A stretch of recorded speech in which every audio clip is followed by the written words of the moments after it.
Hi, I'm Meg from Tokyo. In this video, I will share with you the top 10 new updates that you won't want to miss. From the return of the Suica card to changes in tax-free shopping for visitors, there's a lot to discuss. We will also cover the new online immigration system and the debate over discounts for women at a yakiniku restaurant. We will also take a look at the shifts in Japan's beef market, issues on Shinkansen trains regarding luggage space, and some serious conversations about customer harassment and social media practices like fake PR posts.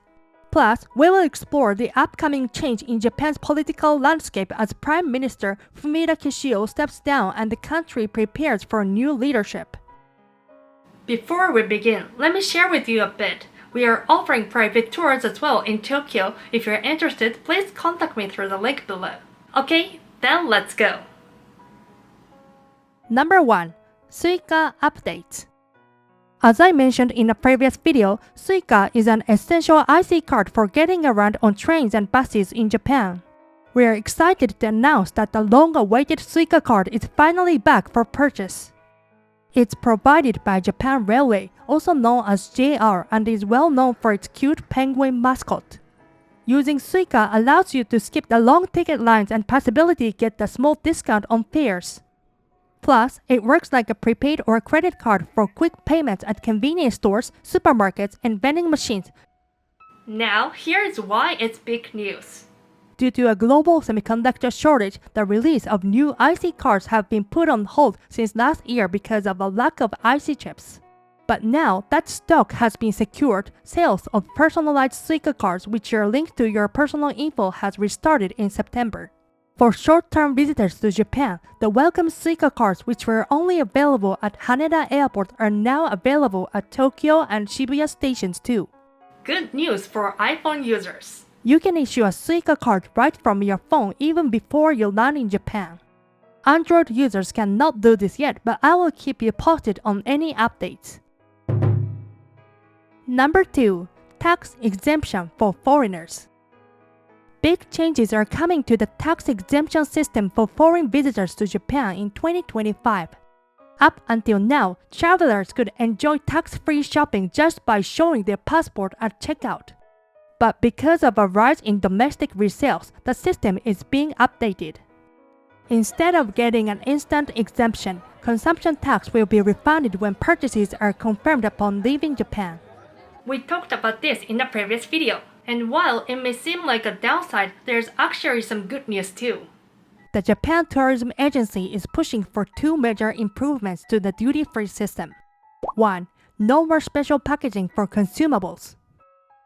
Items like alcohol, cosmetics, and medicines used to require special packaging which took time and caused long lines. By getting rid of this requirement, duty-free stores will run more efficiently, making the shopping experience smoother for everyone. 2. Getting rid of the spending limit on consumable goods. Right now, there's a limit of 500,000 yen on duty-free purchases for consumable goods. But with this limit lifted, you will be able to buy high-value items freely, which is expected to boost spending and make your shopping experience even better. As a heads up, while it used to be fine if you didn't open the special duty-free packaging, from now on, you will need to take care of it yourself since it is possible that the packaging will no longer be provided. If you open them before leaving Japan, you might lose your duty-free status, not absolutely though. So be careful and make sure to keep everything sealed. Number 3. Japanese ESTA system introduced. The Japanese government is introducing a new online immigration system called the Japanese ESTA for travelers from countries that are currently exempt from short-time visa requirements. This system is modeled after the US ESTA program and is said to be fully implemented by 2030. So why is Japan doing this? The main goal is to prevent illegal stays and stop people from misusing refugee applications. Right now, travelers from 71 countries can visit Japan without a visa for short stays, but unfortunately, many have taken advantage of this system to remain in Japan illegally. As of January 2024, around 1,500 temporary residents were staying in Japan illegally, and many of them came from visa-exempt countries. Here's how the Japanese ESTA will work. Before traveling to Japan, visitors will need to submit an online application including their name, place of lodging, and purpose of entry. This information will be cross-checked against a security blacklist which includes criminal records. If any red flags come up, the traveler might be denied permission to board their flight. This online screening will make it harder for individuals at risk of overstaying or illegal immigration to even enter Japan. In addition, airlines will start sending passenger information to Japan's Immigration Bureau before departure, which will be tested on a trial basis starting in FY 2024. The hope is that this new system will reduce issues at immigration, protect public safety, and make the whole process smoother for everyone while continuing to promote tourism. Number 4. Wagyu Beef All You Can Eat. Let's talk about the recent promotion by the popular yakiniku chain Gyukaku that caused some controversy. From September 2nd to 12th, they ran a special woman-only all-you-can-eat deal offering half-price meal for female customers. For example, if a man and a woman dined together, the regular price would have been about 8,000 yen. But thanks to the campaign, women could enjoy the meal at half price, bringing the total down to about 6,000 yen. Sounds like a great deal, right? Well, not everyone agreed. Even though the promotion is over, some people complained saying it was unfair to men because only women get the discount. It led to a bigger conversation about gender-based pricing. Some people compared things like ladies' stay at movie theaters where women get cheaper tickets or women-only train cars designed to prevent harassment. On the flip side, there were plenty of people defending the campaign, saying it was just a marketing strategy aimed at attracting female customers and families. Some even saw it as a win with comments like, "Hey, if women pay half price, their partners or friends get a cheaper meal too." So why did Gyukaku offer this discount? They explained that on average, women order 4 fewer servings of meat than men at all-you-can-eat restaurants.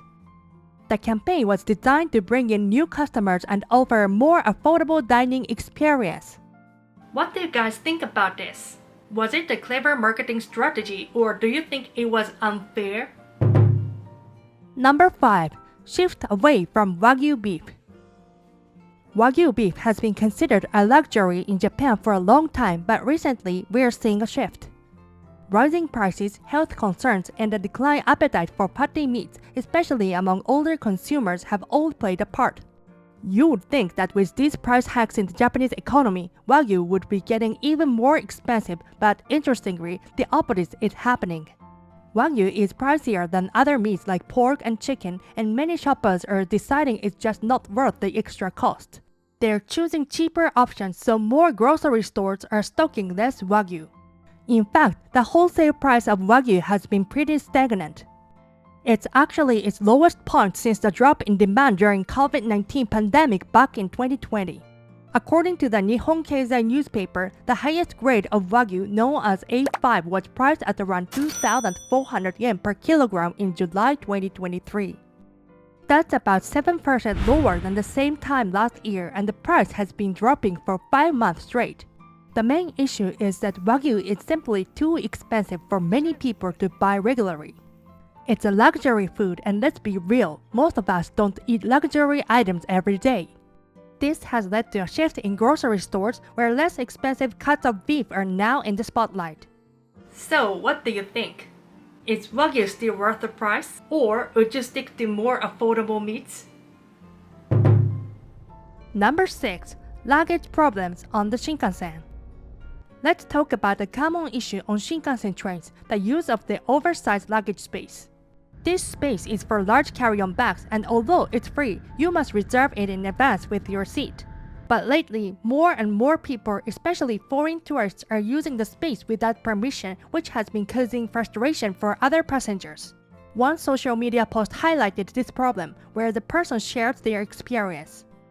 I had reserved the oversized luggage space, but when I boarded, it was already filled with other people's luggage. She claimed that she couldn't store her luggage, and since the crew didn't check the area, she had to travel in frustration. They also said we encourage passengers to notify the train crew if they notice any unclaimed luggage. A representative from JR Tokai has addressed this issue, saying if you bring oversized luggage without a reservation, you will be charged a 1,000 yen fee. There are English announcements on board remaining passengers that the oversized luggage space needs to be reserved, but the problem still persists. So, to avoid any inconvenience, make sure to reserve your luggage space in advance on the official Shinkansen website when traveling. Please check out the official website for more details. Number 7. Fake PR on SNS. You may see posts on social networking sites, particularly Instagram, where influencers use term PR in their posts. Recently, there has been an increasing number of cases where the hashtag PR, which makes people think the post is paid advertisement by a company, is actually added without the company's request or permission. Why does this happen? Last year, the Consumer Affairs Agency, one of Japan's government agencies, began strictly regulating stress marketing, commonly known as STEMA. STEMA is a technique that promotes products or services by concealing the fact that they are advertisements, making them appear as natural word of mouth or reviews. It is said that this regulation has made influencers unsure of when to use PR, so they have started adding PR just to be safe. Also, some influencers introduce products because they sincerely believe I recommend this and may even add a PR notice to their post even if the company doesn't ask them to. On the company side, while businesses are pleased that people are spreading the word about their products on SNS, they also have mixed feelings because some content can negatively impact their brand image. Viewers might have trouble telling if PR posts on SNS are real ads or just personal recommendations.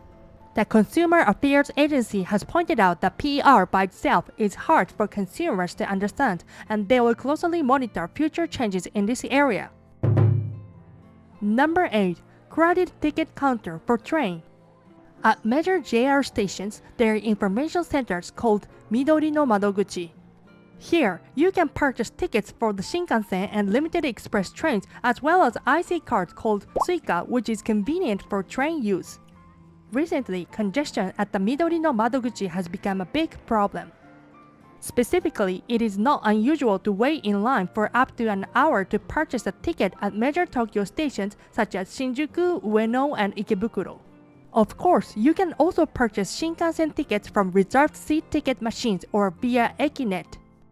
That said, foreign tourists and others using Japanese trains for the first time often feel more comfortable at the counter where they can be served in person rather than using an attended ticket machine. There are several ways to avoid the crowds. The first is to avoid major stations where there are many tourists and where Shinkansen trains arrive at depart. Specifically, try to avoid Tokyo, Shinagawa, Ueno, and Shinjuku stations and instead purchase tickets at relatively less crowded stations such as Akabane and Shinbashi. Second, it's important to understand the Japanese train system and learn how to purchase tickets from a reserved seat ticket machine or via Ekinet. I've already covered this in my previous video, so please check it out. Number 9. Customer harassment. Customer harassment, often called kasuhara, has become a big issue lately. Recently, the Shimamura Group, a well-known Japanese fashion brand offering affordable and stylish clothing, announced its policy on dealing with kasuhara. The policy clearly states that any disruptive actions, like forcing employees to kneel or physically and mentally harming them, will be dealt with strictly. This could include banning the customer from entering stores or even suspending business transactions. Kasuhara has increasingly become a social problem in recent years. For instance, Takashimaya, a department store, also introduced a similar policy in July. Unreasonable demands and excessive complaints directed at store employees are a growing issue. Although it can sometimes be difficult to tell the difference between a real complaint and harassment, most of the time, unreasonable behavior is considered harassment. There was even an incident at a Tokyo restaurant where a customer yelled at the waiter over how coffee was poured and then threw hot coffee at the waiter. According to a survey by the labor union UA Zensei, violent behavior like this, along with forcing employees into prolonged apologies, is driving more employees to quit or take leaves of absence. Casual harassment is a serious problem that damages the working environment for employees, and in some cases, it can even lead to criminal charges. Moving forward, companies will need to strengthen measures to protect their employees and create environments that foster healthy relationships with customers. As consumers, it's important for all of us to remember to be respectful and considerable towards staff and not expect excessive service. Number 10. Change of Prime Minister. Prime Minister Fumio Kishida has announced his decision to step down and not run in the upcoming LDP presidential election this September.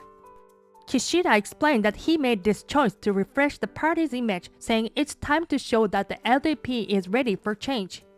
After the election, a new party president will be chosen, and with that, Kishida's successor as prime minister will be decided. A special session of the Diet is scheduled for October 1st is to choose a new prime minister. Kishida's administration has seen approval ratings fall sharply to just 50.5%, mainly because of the LDP's corruption scandal, the slow economy, and delays in tackling the rising cost of living and the weak yen. Even within the party, questions about Kishida's leadership has surfaced, especially with next year's general election on the horizon.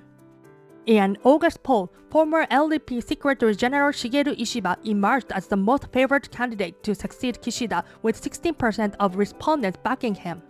Digital Minister Taro Kono and former Environment Minister Shinjiro Koizumi were also named as potential candidates. Meanwhile, Kishida's approval rating is only 6%, clearly indicating that his support both within and outside the party is declining. After a new party president is elected, the House of Representatives may be dissolved, with a general election likely this October or November. The big question remains, can the LDP regain public trust under a new leader? That's all for today's updates. Make sure to subscribe for more travel tips and updates. Don't forget your like button as well. See you at the next video.